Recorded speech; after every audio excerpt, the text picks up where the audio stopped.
Un, 2, 3, go! Bonjour tout le monde, j'espère que ça va bien. Mon nom est Rick de la plateforme Boxing Club. J'espère que vous allez bien, fans de boxe. Nous allons parler de boxe.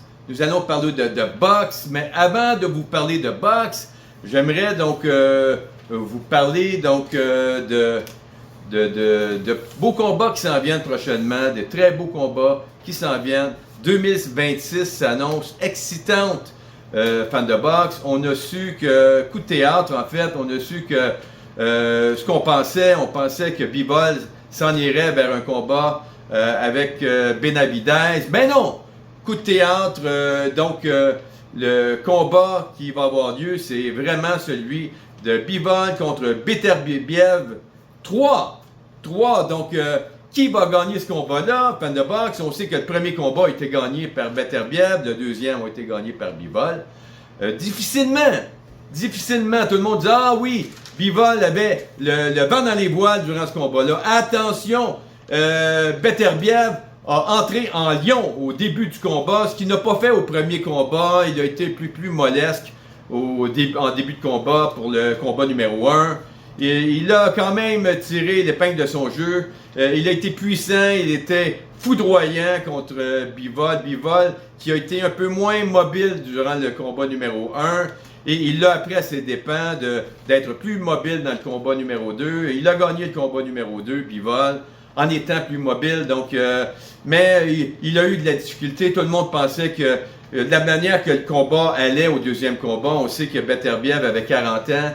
Et on pensait qu'il aurait pincé les chines au deuxième combat. Mais non! Il a été de plus en plus puissant au 10e round, au 11e round et au 12e round, pesant très mal à Bivol et en le faisant mal paraître au 12e round. Mais durant tout le combat, Bivol a bien fait. Il va y avoir un combat numéro 3. Eddie Hearn mentionnait qu'il rêvait d'avoir un combat donc entre Bivol et Benavidez. Coup de théâtre, on ne sait pas ce qui s'est passé, mais on sait que Turki Al-Ashik avait donc offert une offre pour ce combat-là, une offre que Bivol ne pouvait pas refuser.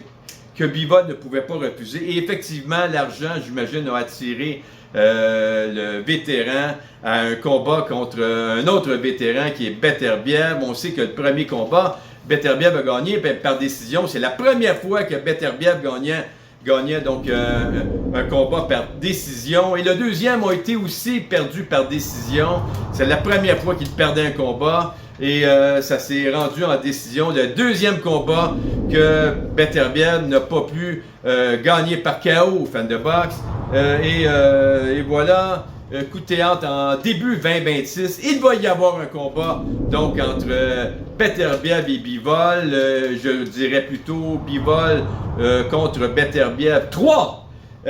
Qui va probablement se passer soit à Riyad ou en Russie. Le combat devait se négocier en Russie par le président de la IBA, mais le combat, donc les négociations ont achoppé, fan de boxe.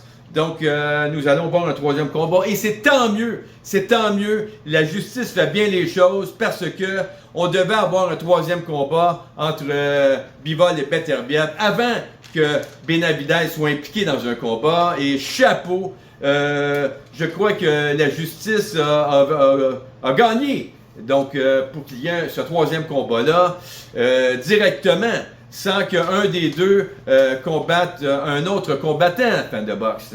C'est tant mieux pour la boxe. Donc, un gros plus. Donc, hier, il y a eu un combat extraordinaire entre Kubrat Pulev et Murat Graciev. Donc, ça s'est passé à Dubaï, ce combat-là. C'était donc un combat donc, de 12 rounds. Et c'est un combat donc, qui a eu lieu donc, pour la WBA régulière. Donc, et voilà. Et puis, donc, Kubrat Pulev, 44 ans, c'était ses dernières chances sur le ring. Je crois qu'il va probablement prendre sa retraite, mais on ne le sait pas avec Kubrat Pulev. C'est un combattant qui est obstiné, donc Mais il a vécu des beaux moments, Kubrat Pulev, franchement. À 44 ans, il est encore très fort. Et puis, Aaron, Murad Graciev, un très bon combattant, vous vous souvenez, il s'était battu donc à la World Series en 2018, donc pour le fameux trophée, le prestigieux trophée, je crois, qui était celui de Mohamed Ali. Et puis, c'était Usyk qui a gagné ce combat-là sur Graciev, en prenant ses distances, en étant plus mobile. Il ne voulait pas donc confronter la puissance de M. Graciev, donc qui était le champion de Russie, on se souvient, en cruiserweight.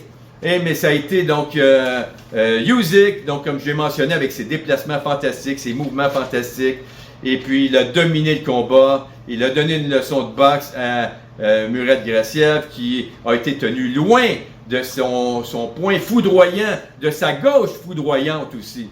Donc, mais Pulev hier, donc à ses dépens, a compris avec la gauche foudroyante de Murad Graciev au 6e round, il a éteint la lumière et il a mis KO.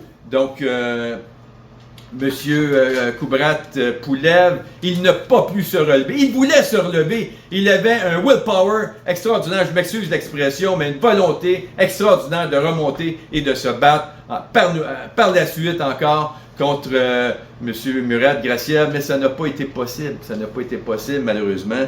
Donc, et on sait que le Aaron, on l'appelle Aaron, l'homme en fer, en fait, Monsieur Graciev. Donc, il n'a que 32 ans, ce monsieur-là. Il s'est battu contre un monsieur de 44 ans. Donc, et voilà. Et vous savez qu'en ayant gagné la WBA régulière, il se lance vers celui qui possède la WBA Super.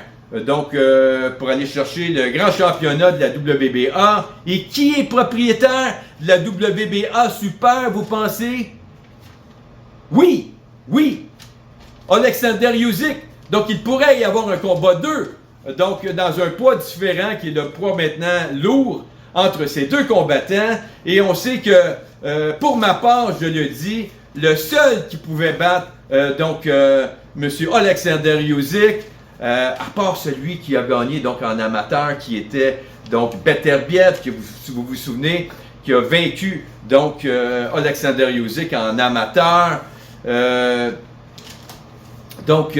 Qui est, à mon avis, le seul qui l'a battu, c'est Arthur Beterbiev, mais en lourd maintenant. Donc, à mon avis, le seul qui peut battre Alexander Usyk, c'est Murad Graciev, fan de boxe. Donc, peut-être qu'en 2026, on va avoir affaire à une confrontation, un retour sur le ring entre Murad Graciev et Alexander Usyk, fan de boxe. Comment vous aimeriez voir ce combat-là? Un combat fantastique. Fantastique. Donc, et voilà, c'est ce que j'avais à dire. Le fameux crochet de gauche de Murad Graciev sur Kubrat Pulev, fan de boxe.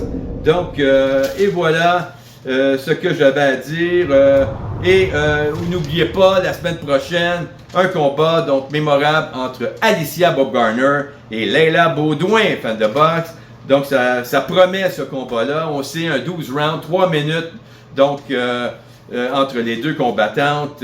Ça promet celle qui va avoir le plus de cardio devrait réussir à gagner ce combat-là parce que à haut niveau, ils sont tous les deux à haut niveau. Mais on sait que Baumgardner est une légende de la boxe. Écoutez, elle a réussi à battre Mme Mikaela Mayer, qui est une très forte combattante. Elle a réussi à la battre, donc ça ne sera pas facile pour Leila Baudouin, mais si dans sa tête, elle sait qu'elle est capable de battre Mme Alicia Baumgardner, il y a de grandes chances qu'elle puisse gagner ce combat-là. Fan de boxe, c'est le willpower qui mène, c'est la tête qui mène. C'est sûr, avec un entraînement, les deux ont des entraînements à haut niveau. Donc, ça promet durant ce combat-là. Fan de boxe, il va y avoir aussi un autre combat, donc très prometteur qui s'en vient entre Badou Jack ce week-end. Badou Jack qui va se battre donc en cruiserweight. et il va confronter M. Mikaelian. Donc c'est un combat numéro 2 entre les deux combattants. Un 12 rounds chez les lourds légers en français, les cruiserweight. Donc pour le palmarès de 27 combats gagnants, 3 défaites pour M. Mikaelian et donc pour M. Badou Jack, 29 combats gagnants, 3 défaites seulement, 3 nuls. Donc un combat qui est nettement, probablement en faveur de Badou Jack avec 67% donc de pourcentage de gagner ce combat-là et pour 33% pour son compétiteur, M. Mikaelian. Donc ça promet ce week-end, fan de boxe, la belle boxe. Et puis donc, et voilà, mon nom est Eric, la plateforme Boxing Club qui vous souhaite un bon week-end de boxe et au plaisir de se revoir pour d'autres commentaires de boxe. Merci. Au revoir.